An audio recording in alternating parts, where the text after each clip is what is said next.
Hello students, welcome back to simple biology. ಇವತ್ತಿನ ವಿಡಿಯೋದಲ್ಲಿ ನಾವು ಲಾಸ್ಟ್ ಯೂನಿಟ್ ಆದಂಥ ಎಕೋಲಜಿಲಿ ಬರುವಂಥ ಆರ್ಗ್ಯಾನಿಸಮ್ ಆ್ಯಂಡ್ ಪಾಪ್ಯುಲೇಷನ್ ಈ ಚಾಪ್ಟರ್ ಏನಿದೆ ಇದನ್ನು ನಾವು ಇಂಪಾರ್ಟೆಂಟ್ ಕ್ವಶನ್ಸ್ ಏನೆಲ್ಲ ಬರಬಹುದು ಈ ಚಾಪ್ಟರಿಂದ ಅಂತ ನೋಡ್ತಾ ಹೋಗೋಣ.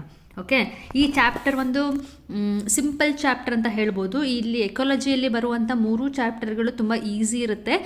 ಸೊ ಹಾಗಾಗಿ ನೀವು ಈ 3 ಚಾಪ್ಟರ್ಗಳೇನಿದೆ ಅದನ್ನು ನೀವು ಇಂಪಾರ್ಟೆಂಟ್ ಕ್ವಶನ್ಸ್ ಹೇಗೆ ಬರ್ಬೋದು, ಏನು ಬರ್ಬೋದು ಅಂತ ತಿಳ್ಕೊಂಡಿದ್ರೆ ನೀವು ಆನ್ಸರ್ ಮಾಡೋದಕ್ಕೆ ಹೆಲ್ಪ್ ಆಗುತ್ತೆ.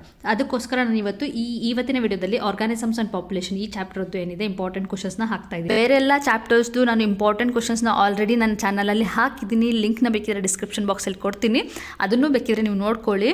ನಿಮಗೆ ಹೆಲ್ಪ್ ಆಗುತ್ತೆ, ಡೆಫಿನೆಟ್ಲಿ ಹೆಲ್ಪ್ ಆಗುತ್ತೆ. ಚಾಪ್ಟರ್ ವೈಸ್ ಇಂಪಾರ್ಟೆಂಟ್ ಕ್ವಶನ್ಸ್ನ ನೋಡ್ಕೊಳ್ಳೋದ್ರಿಂದ ಯಾವ ಚಾಪ್ಟ್ರಲ್ಲಿ ಏನನ್ನು ಕಲಿಬೇಕು ಅಂತ ನಿಮಗೊಂದು ಐಡಿಯಾ ಸಿಗುತ್ತೆ. ಸೊ ಅದನ್ನು ನೀವು ಫಸ್ಟ್ ತಿಳ್ಕೊಳ್ಬೇಕು. ಅದಾದಮೇಲೆ ನೀವು ಚಾಪ್ಟರ್ನ ಓದಲಿಕ್ಕೆ ಸ್ಟಾರ್ಟ್ ಮಾಡಬೇಕು. ಓದೋಕ್ಕೆ ಸುಮ್ಮನೆ ಸ್ಟಾರ್ಟ್ ಮಾಡಿಬಿಟ್ಟು ಎಲ್ಲಿ ಏನು ಓದಬೇಕು ಅಂತ ಗೊತ್ತಾಗ್ತಿಲ್ಲ, ಅನ್ವಾಂಟೆಡ್ ಟಾಪಿಕ್ಸ್ನೆಲ್ಲ ಸುಮ್ಮನೆ ಕಲ್ತ್ಕೊಳ್ಳೋದಕ್ಕಿಂತ ಈ ರೀತಿ ತಿಳ್ಕೊಂಡು ಯಾವ ಟಾಪಿಕ್ಗೆ ಇಂಪಾರ್ಟೆನ್ಸ್ ಜಾಸ್ತಿ ಕೊಡಬೇಕಂತ ತಿಳ್ಕೊಂಡು ಓದಿ. ಆವಾಗ ನಿಮಗೆ ಡೆಫಿನೆಟ್ಲಿ ಒಳ್ಳೆ ಮಾರ್ಕ್ಸ್ ಬರುತ್ತೆ. ಕರೆಕ್ಟಾಗಿ ಗಮನ ಇಟ್ಟು ಕೇಳ್ಕೊಳ್ಳಿ. ನಾನು ಇಲ್ಲಿ ಟೆಕ್ಸ್ಟ್ ಬುಕ್ಕನ್ನೇ ತೋರಿಸ್ತಾ ನಾನು ನಿಮಗೆ ಯಾವುದೆಲ್ಲ ಇಂಪಾರ್ಟೆಂಟ್ ಕ್ವಶನ್ಸ್ ಬರುತ್ತೆ ಅಂತ ಎಕ್ಸ್ಪ್ಲೇನ್ ಮಾಡ್ತಾ ಹೋಗ್ತೀನಿ. ಯಾಕೆ ನಾನು ಟೆಕ್ಸ್ಟ್ ಬುಕ್ನ ಇಲ್ಲಿ ಪ್ರಿಫರ್ ಮಾಡ್ತೀನಿ ಅಂದರೆ ಎಲ್ಲರ ಹತ್ರ ಟೆಕ್ಸ್ಟ್ ಬುಕ್ ಇರುತ್ತೆ, ಅದಕ್ಕೆ ನಾನು ಟೆಕ್ಸ್ಟ್ ಬುಕ್ನ ಇಟ್ಕೊಂಡು ನಾನು ಹೇಳ್ತಾ ಇದ್ದೀನಿ. ಜಸ್ಟ್ ಹಾಗೆ ಸುಮ್ಮನೆ ಕ್ವಶನ್ಸ್ ಕೊಡೋದಕ್ಕಿಂತ ನಾನು ಟೆಕ್ಸ್ಟ್ ಬುಕ್ಕಲ್ಲಿ ನೀವು ಯಾವ ಟಾಪಿಕ್ಗೆ ಇಂಪಾರ್ಟೆನ್ಸ್ ಕೊಡಬೇಕು ಅದೆಲ್ಲ ನಾನು ಡೀಟೇಲಾಗಿ ಹೇಳ್ತಾ ಹೋಗ್ತೀನಿ. ಸೊ ಜೊತೆಯಲ್ಲಿ ಪೆನ್ ಅಥವಾ ಪೆನ್ಸಿಲ್ನ ಇಟ್ಕೊಂಡು ಟೆಕ್ಸ್ಟ್ ಬುಕ್ನ ಇಟ್ಕೊಂಡು ಕೂತ್ಕೊಳ್ಳಿ. ಸೊ ಡೈರೆಕ್ಟಾಗಿ ಚಾಪ್ಟರ್ಗೆ ಎಂಟ್ರ್ ಆಗೋದಕ್ಕಿಂತ ಮುಂಚೆ ಇಲ್ಲಿ ನಾನು ನಿಮಗೆ ಬ್ಲೂ ಪ್ರಿಂಟ್ನ ತೋರಿಸ್ತಾ ಇದ್ದೀನಿ. ಸೊ ನಾನು ಅದಕ್ಕೋಸ್ಕರ ಇಲ್ಲಿ ಬ್ಲೂ ಪ್ರಿಂಟ್ನ ಕೂಡ ಹೇಳ್ತಾ ಇದ್ದೀನಿ. ಯಾಕೆಂತಂದರೆ ನೀವು ಸುಮ್ಮನೆ ಎಲ್ಲನೂ ಕಲಿಯೋದಲ್ಲ, ಯಾವ ರೀತಿ ಕಲಿಬೇಕಂತಲೂ ಕೂಡ ಗೊತ್ತಿರಬೇಕು, ಅದಕ್ಕೋಸ್ಕರ. ಸೊ ಇಲ್ಲಿ ನಿಮ್ಗೆ ಕಾಣ್ತಾ ಇದೆಯಲ್ಲ, chapter number 11 organism and population. ಇದಕ್ಕೆ ಎಷ್ಟು ವೇಟೇಜ್ ಇದೆ? ಇದು 6 ಮಾರ್ಕ್ಸ್ಗೆ ಬರುವಂಥ, ಯೂಶಲಿ 6 ಮಾರ್ಕ್ಸ್ಗೆ ಕೊಡುವಂಥ ಕ್ವಶನ್ ಇದು. ಓಕೆ, 6 ಮಾರ್ಕ್, ಕೆಲವೊಂದು ಬ್ಲೂ ಪ್ರಿಂಟಲ್ಲಿ 5 ಮಾರ್ಕ್ ಅಂತ ಇದೆ. ಓಕೆ, ಯೂಶಲಿ 1 ಮಾರ್ಕ್ ಆಚೆ ಈಚೆ ವೇರಿ ಆಗ್ಬೋದು ಅಂತ ಬ್ಲೂ ಪ್ರಿಂಟ್ ಹೇಳೋದ್ರಿಂದ 5 ಆದರೂ ಆಗ್ಬೋದು, 7 ಆದರೂ ಆಗ್ಬೋದು, 6 ಆದರೂ ಆಗ್ಬೋದು. ಓಕೆ, ಸೊ ಈ ಥರ ಈ 3 ಕ್ಯಾಟಗರಿಯಲ್ಲಿ ನೀವು ನೋಡಿದ್ರೆ ಯೂಶಲಿ ಏನು ಬರಬೇಕು, ಒಂದು ಲಾಂಗ್ ಆನ್ಸರ್ ಬರಲೇಬೇಕು. ಓಕೆ, ಸೊ 5 ಮಾರ್ಕಿಗೆ ಒಂದು ಕ್ವಶನ್ ಇದರಿಂದ ಬಂದೇ ಬರುತ್ತೆ, ಲಾಂಗ್ ಆನ್ಸರ್ ಒಂದಿರುತ್ತೆ. ಹಾಗೆ ಒಂದು MCQ ಬರೋಂಥ ಚಾನ್ಸಸ್ ಇರುತ್ತೆ. ಇಲ್ಲವ ಬರೀ 5 ಮಾರ್ಕಿಗೆ ಕೊಟ್ಟರೆ ಒಂದು 5 ಮಾರ್ಕ್ ಕ್ವಶನ್ನ ಇವರು ಕೇಳ್ಬೋದು. ಸೆಕ್ಷನ್ ಡಿ ಅಲ್ಲಿ ಒಂದು 5 ಮಾರ್ಕ್ ಕ್ವಶನ್ನ ಇದರಲ್ಲಿ ಇನ್ಕ್ಲೂಡ್ ಮಾಡ್ಬೋದು. ಕೆಲವೊಂದು ಮಾಡೆಲ್ ಕ್ವಶನ್ ಪೇಪರ್ನ ನೋಡಿದ್ರೆ ನೀವು ಇದನ್ನು ಈ 5 ಮಾರ್ಕ್ ಕ್ವಶನ್ಸ್ ಏನಿದೆ ಅದನ್ನು ಹಾಟ್ಸ್ ಅಂಡರಲ್ಲಿ ಹಾಕಿದ್ದಾರೆ. ಸೊ ಹಾಟ್ಸ್ ಅಂಡರಲ್ಲಿ ಅಂತಂದರೆ ನಿಮ್ಗೆ ಇಲ್ಲಿ ಯೂಶಲಿ ತೋರಿಸ್ತಾರೆ ಮಾರ್ಕ್ಸ್ನ.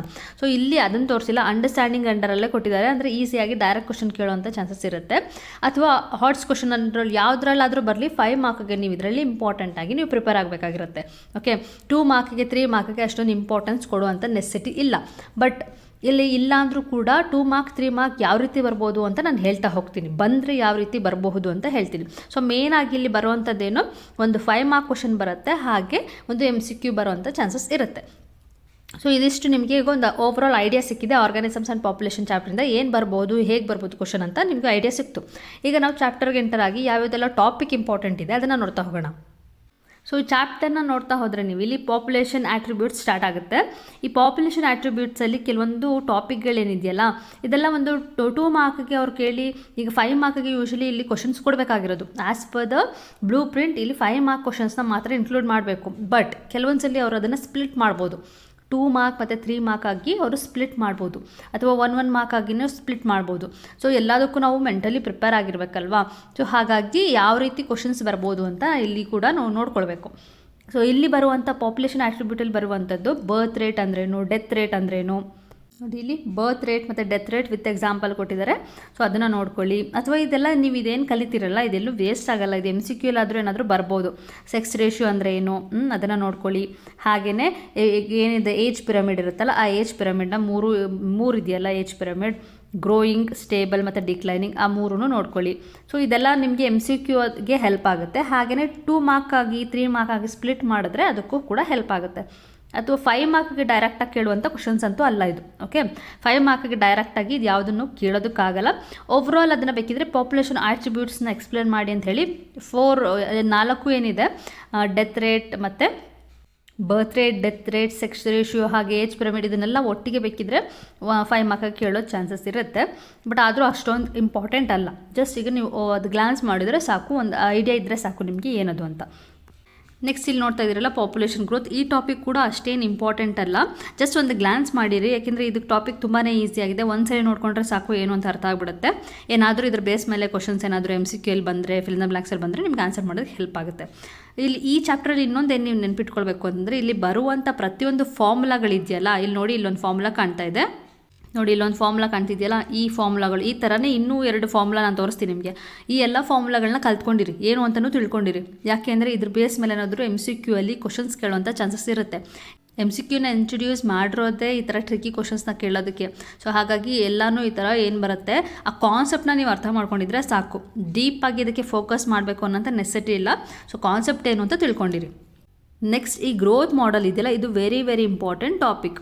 ಇದನ್ನು ನೀವು ಮಿಸ್ ಮಾಡಿದೆ, ಇದನ್ನು ನೀಟಾಗಿ ಕಲಿಬೇಕು. ಸೊ ಅದಕ್ಕೆ ನಾನು 3 ಸ್ಟಾರ್ ಹಾಕಿದ್ದೀನಿ. Important topic. ಇದರಲ್ಲಿ ಗ್ರೋತ್ ಮಾಡಲಲ್ಲಿ 2 ರೀತಿ ಗ್ರೋತ್ ಬರುತ್ತೆ. ಒಂದು ಎಕ್ಸ್ಪೋನೆನ್ಷಿಯಲ್ ಗ್ರೋತ್, ಇನ್ನೊಂದು ಲಾಜಿಸ್ಟಿಕ್ ಗ್ರೋತ್. ಆ 2 ಗ್ರೋತ್ನ ನೀಟಾಗಿ ನೀವು ಏನು ಅಂತ ಡಿಫ್ರೆನ್ಸ್ನ ತಿಳ್ಕೊಳ್ಳಿ.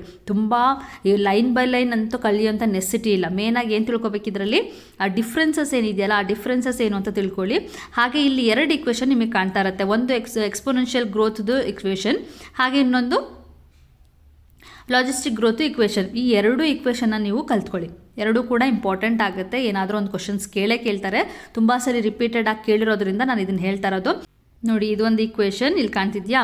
ಬರೀ ಇಕ್ವೇಷನ್ ಕಲಿಯೋದಷ್ಟೇ ಅಲ್ಲ, ಇಕ್ವೇಷನ್ ಏನನ್ನು ಡಿಪಿಕ್ಟ್ ಮಾಡ್ತಿದೆ ಅಥವಾ ಡಿನೋಟ್ ಮಾಡ್ತಿದೆ ಇದನ್ನು ಕೂಡ ನೀವು ಕಲ್ತ್ಕೊಳ್ಳಿ. ಇದ್ರ ಬೇಸ್ ಮೇಲೆ ಕೆಲವೊಂದು ಕ್ವಶನ್ಸ್ಗಳನ್ನ ಕೊಟ್ಟಿರೋದು ನಾನು ನೋಡಿದ್ದೀನಿ ಮಾಡೆಲ್ ಕ್ವಶನ್ ಪೇಪರ್ಗಳಲ್ಲಿ. ಸೊ ಹಾಗಾಗಿ ಹೇಳ್ತಾ ಇರೋದು ಇಕ್ವೇಷನ್ ಇಂಪಾರ್ಟೆಂಟ್, ಹಾಗೆ ಅದು ಏನು ರೆಪ್ರೆಸೆಂಟ್ ಮಾಡ್ತಾ ಇದೆ ಅದನ್ನು ಕೂಡ ಕಲ್ತ್ಕೊಳ್ಳಿ. ಇಲ್ಲೂ ಕೂಡ ನೋಡಿ, ಈ ಇಕ್ವೇಷನ್ ಲಾಜಿಸ್ಟಿಕ್ ಗ್ರೋತ್ದು ಇಕ್ವೇಷನ್, ಹಾಗೆ ಅದನ್ನ ರೆಪ್ರೆಸೆಂಟೇಷನ್ ಏನು ಅಂತ. ಸೊ ಇಷ್ಟನ್ನು ನೀವು ಕಲ್ತ್ಕೊಂಡಿದ್ರೆ ಎಲ್ಲಾದರೂ ಒಂದು ಕಡೆ ಕ್ವಶನ್ ಕೇಳ್ತಾರೆ. 2 ಗ್ರಾಫ್ಗಳನ್ನು ಕೂಡ ನೀಟಾಗಿ ನೋಡ್ಕೊಂಡಿರಿ. ಆ ಗ್ರಾಫ್ನ ಕೊಟ್ಬಿಟ್ಟು ಕೂಡ ಏನಾದರೂ ಕ್ವಶನ್ಸ್ ಕೇಳಬಹುದು. ಸೊ ಇದೆಲ್ಲ ನಾವು ಪ್ರಿಡಿಕ್ಟ್ ಮಾಡ್ತಾ ಇರೋವಂಥ ಕೆಲವೊಂದು ಕ್ವಶನ್ಸ್ಗಳು. ಓಕೆ, ಸೊ ಇದು ಇಂಪಾರ್ಟೆಂಟ್ ಟಾಪಿಕ್ ಆಗಿರೋದ್ರಿಂದ ಯಾವ ರೀತಿ ಬೇಕಾದರೂ ಕ್ವಶನ್ಸ್ನ ಕೇಳ್ಬೋದು. ಅಥವಾ ಕಂಪ್ಲೀಟಾಗಿ ಗ್ರೋತ್ ಮಾಡೆಲ್ನ ಎಕ್ಸ್ಪ್ಲೇನ್ ಮಾಡಿ ಅಂತ 5 ಮಾರ್ಕ್ಗೆ ಕೇಳ್ಬೋದು. ವಿತ್ ಗ್ರಾಫ್ ಎಕ್ಸ್ಪ್ಲೇನ್ ಮಾಡಿ ಅಂತಲೂ ಕೇಳ್ಬೋದು. ಸೊ ಈ ಟಾಪಿಕ್ ಇಂಪಾರ್ಟೆಂಟ್ ಆಗಿರೋದ್ರಿಂದ ಇದನ್ನು ಮಿಸ್ ಮಾಡಿದೆ ನೀವು ನೀಟಾಗಿ ಕಲ್ತ್ಕೊಳ್ಳಿ. ನೆಕ್ಸ್ಟ್ ಲೈಫ್ ಹಿಸ್ಟ್ರಿ ವೇರಿಯೇಷನ್, ಅದರಲ್ಲೇನು ತುಂಬ ಏನು ಇಂಪಾರ್ಟೆಂಟ್ ಟಾಪಿಕ್ ಏನಲ್ಲ, ಅದು ಜಸ್ಟ್ ಒಂದು ಗ್ಲಾನ್ಸ್ ಮಾಡಿದರೆ ಸಾಕು. ನೆಕ್ಸ್ಟ್ ಪಾಪ್ಯುಲೇಷನ್ ಇಂಟ್ರಾಕ್ಷನ್ ಇದೆಯಲ್ಲ, very very important again. So ಇದಕ್ಕೂ 3 ಸ್ಟಾರ್ಸ್ ಹಾಕ್ಕೊಂಬಿಡಿ. ಯಾವುದೆಲ್ಲ ನಾನು 3 ಸ್ಟಾರ್ಸ್ ಹೇಳಿದ್ದೀನಿ, ಒಂದು ಗ್ರೋತ್ ಮಾಡೆಲ್ಸ್ ಮತ್ತು ಪಾಪ್ಯುಲೇಷನ್ ಇಂಟ್ರಾಕ್ಷನ್ ಯಾಕೆ ಇದು ಇಂಪಾರ್ಟೆಂಟ್ ಅಂತ ಹೇಳ್ತಾ ಇದ್ದೀನಿ ಅಂದರೆ, ಓವರಾಲ್ ಏನಿದೆ 50% ಆಫ್ ದ ಚಾಪ್ಟರ್ ಇದ್ರ ಬೇಸ್ ಮೇಲೆ ಇರೋದು. ಎಲ್ಲ ಇಂಟ್ರಾಕ್ಷನ್ ಯಾವ ರೀತಿ ಇಂಟ್ರಾಕ್ಷನ್ಗಳಾಗ್ತಾ ಇದೆ, ಮ್ಯೂಚುವಲಿಸಮ್, ಕಾಂಪಿಟೇಷನ್, ಪ್ರಿಡೇಷನ್, ಪ್ಯಾರಾಸಿಟಿಸಮ್, ಅಮೆನ್ಸಾಲಿಸಮ್, ಇದ್ರ ಬೇಸ್ ಮೇಲೆ rest of the half of the chapter base ಆಗಿರೋದು. ಈ 6 ಇಂಟ್ರಾಕ್ಷನ್ಗಳೇನಿದೆ ಅದೆಲ್ಲ ಕೂಡ ಇಂಪಾರ್ಟೆಂಟ್. ವಿತ್ ಎಕ್ಸಾಂಪಲ್ ಎಲ್ಲನೂ ನೀವು ನೋಡ್ಕೊಳ್ಳೇಬೇಕು. ಸೊ ಸೆಕೆಂಡ್ ಹಾಫ್ ಏನಿದೆ ವೆರಿ ವೆರಿ ಇಂಪಾರ್ಟೆಂಟ್. ಎಲ್ಲನೂ ವಿತ್ ಎಕ್ಸಾಂಪಲ್ ನೋಡ್ಕೊಳ್ಳಿ. ಇವಾಗ ಯೂಶಲಿ ಕೇಳ್ತಾರಂಥ ಪ್ಯಾಟ್ರನಲ್ಲಿ ಹೇಗೆ ಕೇಳ್ತಿದ್ದಾರೆ ಅಂತಂದರೆ, ಎಕ್ಸಾಂಪಲ್ಗಳನ್ನ ಕೊಟ್ಬಿಟ್ಟು ಯಾವ ರೀತಿ ಇಂಟ್ರಾಕ್ಷನ್ ಅಂತ ಕೇಳ್ತಿದ್ದಾರೆ. ಓಕೆ, ಯೂಶಲಿ ಅದೇ ಥರ ಕೇಳ್ತಿರೋದು. ಅದನ್ನು ಬಿಟ್ಟರೆ ಯಾವ ಥರ ಕೇಳ್ಬೋದು ಅಂದರೆ, ಇಂಟ್ರಾಕ್ಷನ್ನ ಕೊಟ್ಬಿಟ್ಟು ಎಕ್ಸಾಂಪಲ್ ಬರೀರಿ ಅಂತ ಕೇಳ್ಬೋದು. ಅದು ಬಟ್ ಅದರ ರೇರ್ ಕೇಸಸಲ್ಲಿ ತುಂಬ ಕಡಿಮೆ. ಬಟ್ ಮೆಜಾರಿಟಿ ನಾನು ಯೂಶಲಿ ರೆಫರ್ ಮಾಡಿದಂಥ ಮೋಸ್ಟ್ ಆಫ್ ದ ಕ್ವಶನ್ ಪೇಪರ್ಗಳಲ್ಲಿ ಅವರೇ ಎಕ್ಸಾಂಪಲ್ ಕೊಟ್ಬಿಟ್ಟು ಅದಕ್ಕೆ ಯಾವ ಇಂಟ್ರಾಕ್ಷನ್ ಅಂತ ನೀವು ಬರೀರಿ ಅಂತ ಕೇಳಿರ್ತಾರೆ. ಸೊ ಎಲ್ಲ ಎಕ್ಸಾಂಪಲ್ ನೀವು ಕಲ್ತಿದ್ರೆ ಈಸಿಯಾಗಿ ನೀವು ಬರೀಬೋದು. ಚಾಪ್ಟರ್ ಖಂಡಿತ ಕಷ್ಟ ಇಲ್ಲ. ನೀವು ಯಾರಾದರೂ ಇನ್ನೂ ಓದಿಲ್ಲ ಈ ಚಾಪ್ಟರ್ನ ಅಂದರೆ ಡೆಫಿನೆಟ್ಲಿ ಒಂದು ಸಲ ನೀವು ಓದಲೇಬೇಕಿದು. ಈಸಿಯಾಗಿದೆ, ನೆನ್ಪಿಟ್ಕೊಳ್ಳೋಕ್ಕೂ ಆಗುತ್ತೆ, ಕಷ್ಟ ಏನೂ ಆಗಲ್ಲ. ಇದು ಮಾಲಿಕ್ಯುಲರ್ ಬೇಸಿಸ್ ಆಫ್ ಇನ್ಹೆರಿಟೆನ್ಸ್ ಆ ಥರ ಎಲ್ಲ ಫುಲ್ ಕಾಂಪ್ಲಿಕೇಟೆಡ್ ಕಾನ್ಸೆಪ್ಟ್ಸ್ ಏನಿಲ್ಲ ಇದರಲ್ಲಿ. ಈಸಿ ಕಾನ್ಸೆಪ್ಟ್ಸೇ ಇದೆ.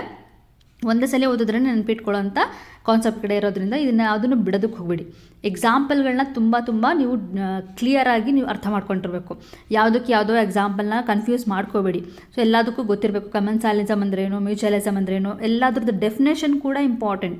ನೋಡಿ, ಡೆಫಿನೇಷನ್ಗಳನ್ನ ಕಲಿಯೋದು ಮರಿಬೇಡಿ, ಹಾಗೆ ಎಕ್ಸಾಂಪಲ್ಸ್ಗಳನ್ನ ಕಲಿಯೋದು ಮರಿಬೇಡಿ. ಸೊ ಅದನ್ನು ಬಿಟ್ಟರೆ ಇಲ್ಲಿ 1 by 1 ನೋಡ್ತಾ ಹೋಗೋದಾದರೆ, ಪ್ರಿಡೇಷನಲ್ಲಿ ಏನು ಕೇಳ್ಬೋದು ಅಂತಂದರೆ, ನಾನು ಹೇಳ್ದಲ್ವ ಡೆಫಿನೇಷನ್ ಮತ್ತು ಎಕ್ಸಾಂಪಲ್ಸ್ಗಳನ್ನ ನೋಡ್ಕೊಳ್ಳಿ. ಅದು ಬಿಟ್ಟು ಈ ಪ್ರಿಡೇಟರಿಂದ ಎಸ್ಕೇಪ್ ಆಗೋದಕ್ಕೋಸ್ಕರ ಏನೇನೆಲ್ಲ ಮೆಕ್ಯಾನಿಸಮ್ನ ಅಡಾಪ್ಟ್ ಮಾಡ್ಕೊಂಡಿದೆ ಅದನ್ನು ಕೇಳ್ತಾರೆ. ಅದೊಂದು ಅಡಾಪ್ಟೇಷನ್ ಏನೇನಿದೆ ಅದನ್ನು ನೋಡ್ಕೊಳ್ಳಿ. ಅದು ಬಿಟ್ಟು ನೆಕ್ಸ್ಟ್ ಇದು ಕ್ವಶನ್ಸ್ ಕೇಳ್ಬೋದು. ಇಲ್ಲಿ ಕೊಟ್ಟಿದ್ದಾರಲ್ಲ, ಪ್ರಿಡೇಟರ್ಸ್ ಆರ್ ಪ್ರೂಡೆಂಟ್. ಇಲ್ಲಿ ಒಂದು ನಾನು ಹೈಲೈಟ್ ಮಾಡಿರೋಂಥ ವರ್ಡ್ ಇಲ್ಲಿ ನೋಡ್ಬೋದು. Predators are prudent and conjugate. In nature, support your answer ಅಂತ ಏನಾದರೂ ಒಂದು ಅದು ಗಿವ್ ರೀಸನ್ ಟೈಪ್ ಏನಾದರೂ ಕೇಳ್ಬೋದು. ಸೊ ಈ ಗಿವ್ ರೀಸನ್ಗಳೇ ಒಂದು 5 ಗಿವ್ ರೀಸನ್ ಕೊಟ್ಬಿಟ್ಟು ನಿಮಗೆ ಆನ್ಸರ್ ಮಾಡಿ ಅಂತ ಹೇಳ್ಬೋದು. ಸೊ 5 ಮಾರ್ಕ್ಗೆ ಡೈರೆಕ್ಟಾಗಿ 5 ಮಾರ್ಕ್ಸ್ ಬರುವಂಥ ಕ್ವಶನ್ನೇ ಕೇಳಬೇಕು ಅಂತ ಏನೂ ಇಲ್ಲ. ಅದನ್ನೇ ಗಿವ್ ರೀಸನ್ ಟೈಪ್ 3 ಮಾರ್ಕ್ಗೆ 2 ಮಾರ್ಕ್ಗೆ ಡಿವೈಡ್ ಮಾಡಿ ಕೇಳ್ಬೋದು, ಅಥವಾ 1 ಮಾರ್ಕ್ ಥರ ಗಿವ್ ರೀಸನ್ ಕೇಳ್ಬೋದು, ಇಲ್ಲ ಎಕ್ಸಾಂಪಲ್ಸ್ ಕೊಟ್ಟು ನಿಮಗೆ ಯಾವ ಇಂಟ್ರಾಕ್ಷನ್ ಅಂತ ಕೇಳ್ಬೋದು. ಸೊ ಇದೆಲ್ಲ ಪಾಸಿಬಿಲಿಟಿ ಇರೋದ್ರಿಂದ ನೀವು ಹೋಲ್ ಚಾಪ್ಟರ್ನ ನೀವು ನೋಡ್ಕೊಳ್ಬೇಕಾಗತ್ತೆ. ಬಟ್ ಇಂಪಾರ್ಟೆನ್ಸ್ ಯಾವ ಟಾಪಿಕ್ಗೆ ಕೊಡಬೇಕು ಅಂತ ನಾನು ಹೇಳ್ತಾ ಇದ್ದೀನಿಲ್ಲ, ಅದನ್ನು ನೀವು ನೋಡ್ಕೊಳ್ಳಿ, ಡೀಟೇಲಾಗಿ ನೋಡ್ಕೊಳ್ಳಿ. ನೆಕ್ಸ್ಟ್ ಇದನ್ನು ಬಿಟ್ಟರೆ ಕಾಂಪಿಟೇಷನ್ಗೆ ಬಂದರೆ, ಕಾಂಪಿಟೇಷನಲ್ಲಿ ಕೆಲವೊಂದು ಏನು ಎಕ್ಸ್ಪೆರಿಮೆಂಟ್ಗಳಿದೆ, ಗಾಸ್ ಎಕ್ಸ್ಪೆರಿಮೆಂಟ್ಸ್ ಇದೆಯಲ್ಲ ಅದು ಬಿಟ್ಟರೆ ಕಾನಲ್ಸ್ ಎಕ್ಸ್ಪೆರಿಮೆಂಟ್, ಇದು ನಾನು ಹೇಳ್ದಲ್ಲ, ಇದನ್ನೆಲ್ಲ ನೀವು ಸ್ವಲ್ಪ ಅದೇನು ಅಂತ ನೋಡ್ಕೊಂಡಿರಿ ವಿತ್ ಎಕ್ಸಾಂಪಲ್. ಇಲ್ಲಿ ಎಕ್ಸಾಂಪಲ್ಗಳು ಕೂಡ ಕೊಟ್ಟಿದ್ದಾರೆ, ಆ ಎಕ್ಸಾಂಪಲ್ಗಳನ್ನ ಕೂಡ ಅರ್ಥ ಮಾಡ್ಕೊಂಡಿರಿ. ಅದನ್ನು ಅರ್ಥ ಮಾಡ್ಕೊಂಡ್ರೆ ಆಗ ನಿಮಗೆ ಈ ಕಾನ್ಸೆಪ್ಟ್ಗಳೇನಾಗುತ್ತೆ ಕನ್ಫ್ಯೂಷನ್ ಆಗದೇನೆ ನೀಟಾಗಿ ಅರ್ಥ ಆಗಿರುತ್ತೆ. ಸೊ ಈ ಥರ ಎಕ್ಸ್ಪೆರಿಮೆಂಟ್ಗಳನ್ನೂ ಕೂಡ ನೀವು ನೋಡ್ಕೊಂಡಿದ್ರೆ ನೋಡಿ, ಇಲ್ಲಿ ಗಾಸ್ ಕಾಂಪಿಟೇಟಿವ್ ಎಕ್ಸ್ಕ್ಲೂಷನ್ ಪ್ರಿನ್ಸಿಪಲ್ ಇದನ್ನೆಲ್ಲ ನೋಡ್ಕೊಂಡಿರಿ. ಅದನ್ನು ಕೂಡ 2 ಮಾರ್ಕ್ 3 ಮಾರ್ಕಾಗಿ ಡಿವೈಡ್ ಮಾಡಿ ಕೇಳುವಂಥ ಚಾನ್ಸಸ್ ಇರುತ್ತೆ. ನೆಕ್ಸ್ಟ್ ಪ್ಯಾರಾಸಿಟಿಸಮ್, ಇಲ್ಲಿ ಪ್ಯಾರಾಸೈಟ್ಗಳ ಬಗ್ಗೆ ಕೊಟ್ಟಿದ್ದಾರೆ. ಅದರಲ್ಲಿ ಒಂದು ಪ್ಯಾರಾಸಿಟಿಸಮಲ್ಲಿ ಒಂದು ರಿಪೀಟೆಡ್ ಆಗಿ ಕೇಳೋದು ಬ್ರೂಟ್ ಪ್ಯಾರಾಸಿಟಿಸಮ್. ಈ ಬ್ರೂಟ್ ಪ್ಯಾರಾಸಿಟಿಸಮ್ ಅಂತೂ ಯೂಶಲಿ ಮಿಸ್ ಮಾಡೋದೇ ಇಲ್ಲ, ಯಾವ ವರ್ಷನೂ ಎಲ್ಲಾದರೂ ಒಂದು ಕಡೆ ಇನ್ಕ್ಲೂಡ್ ಮಾಡ್ತಾರೆ. ಸೊ ಇಂಪಾರ್ಟೆಂಟ್ ಟಾಪಿಕ್ ಅಗೇನ್ ಈ ಬ್ರೂಟ್ ಪ್ಯಾರಾಸಿಟಿಸಮ್ ಏನು, ಅದರದ್ದು ಎಕ್ಸಾಂಪಲ್ ಏನು ನೋಡ್ಕೊಳ್ಳಿ. ನೆಕ್ಸ್ಟ್ ಕಮೆನ್ಸಾಲಿಸಮ್ ಅಂದರೆ ಏನು, ಅದರದ್ದು ಎಕ್ಸಾಂಪಲ್ಗಳನ್ನ ನೋಡ್ಕೊಳ್ಳಿ. Mutualism is very very important topic. As I told you earlier, ಇದರಲ್ಲಿ ತುಂಬ ಸಲ ಮ್ಯೂಚುವಲಿಸಮ್ನ ಎಕ್ಸ್ಪ್ಲೇನ್ ಮಾಡಿ ಕಂಪ್ಲೀಟಾಗಿ ಅಂತ ಕೇಳಿದ್ದಾರೆ. ಸೊ ಹಾಗಾಗಿ ಇದನ್ನು ನೀವು ನೋಡ್ಕೊಳ್ಳೋದು ಮರಿಬೇಡಿ. ಸೊ ಇಷ್ಟು ಏನು ನೀವು ನೋಡಿದ್ರಲ್ಲ, ಇದೆಲ್ಲ ಟಾಪಿಕ್ಗಳು ನಿಮಗೆ ಇಂಪಾರ್ಟೆಂಟ್ ಆಗಿ ಬರುವಂಥ ಟಾಪಿಕ್ಗಳು ಈ ಚಾಪ್ಟರಿಂದ. ಸೊ ಕ್ವಿಕ್ಕಾಗಿ ಇನ್ನೊಂದ್ಸಲಿ ಹೇಳ್ಬಿಡ್ತೀನಿ, ಓವರಾಲ್ ಚಾಪ್ಟರ್ ನೀವು ಏನು ನೀವು ಫೋಕಸ್ ಮಾಡಬೇಕಂದ್ರೆ ಫಸ್ಟ್ ಹಾಫಲ್ಲಿ ನೀವು ಎಲ್ಲ ಕಾನ್ಸೆಪ್ಟ್ಗಳನ್ನ ಜಸ್ಟ್ ಒಂದು ಬ್ರೀಫಾಗಿ ನೋಡ್ಕೊಂಡು ಹೋಗಿರಿ. ಅದರಲ್ಲಿ ಗ್ರೋತ್ ಮಾಡೆಲ್ಸ್ ಇದೆಯಲ್ಲ, 2 ರೀತಿ ಗ್ರಾಫ್ ಇದೆಯಲ್ಲ, ಅದಕ್ಕೆ ಸ್ವಲ್ಪ ಜಾಸ್ತಿ ಫೋಕಸ್ ಕೊಟ್ಟು ಆ ಫಾರ್ಮುಲಾಗಳೆಲ್ಲ ಕಲ್ತ್ಕೊಂಡು ಅದರ ರೆಪ್ರೆಸೆಂಟೇಷನ್ನ ಕಲ್ತ್ಕೊಳ್ಳಿ. ನೆಕ್ಸ್ಟ್ ಸೆಕೆಂಡ್ ಹಾಫಿಗೆ ಬಂದರೆ ಪಾಪ್ಯುಲೇಷನ್ ಇಂಟ್ರಾಕ್ಷನಲ್ಲಿ ಪ್ರತಿಯೊಂದು ಕಾನ್ಸೆಪ್ಟ್ಗಳು ಇಂಪಾರ್ಟೆಂಟ್. ಅದರಲ್ಲಿ ರಿಪೀಟೆಡ್ ಆಗಿ ಕೇಳುವಂಥದ್ದು ಅಥವಾ ಇಂಪಾರ್ಟೆಂಟ್ ನಾನು ಗೆಸ್ ಮಾಡ್ಬೋದು ಇಂಥದ್ದು ಬರಬಹುದು ಅಂತಂದರೆ ಎಕ್ಸಾಂಪಲ್ಗಳನ್ನ ತೊಗೊಂಡು ಯಾವ ಇಂಟ್ರಾಕ್ಷನ್ ಅಂತ ಕೇಳುವಂಥ ಚಾನ್ಸಸ್ ಇರುತ್ತೆ, ಅದನ್ನು ಕಲ್ತ್ಕೊಳ್ಳಿ. ಅದನ್ನು ಬಿಟ್ಟರೆ ಮ್ಯೂಚುವಲಿಸಮ್ಗೆ ಸ್ವಲ್ಪ ಫೋಕಸ್ ಜಾಸ್ತಿ ಕೊಟ್ಟು ಅದನ್ನು ನೀವು ನೋಡ್ಕೊಂಡಿರಿ.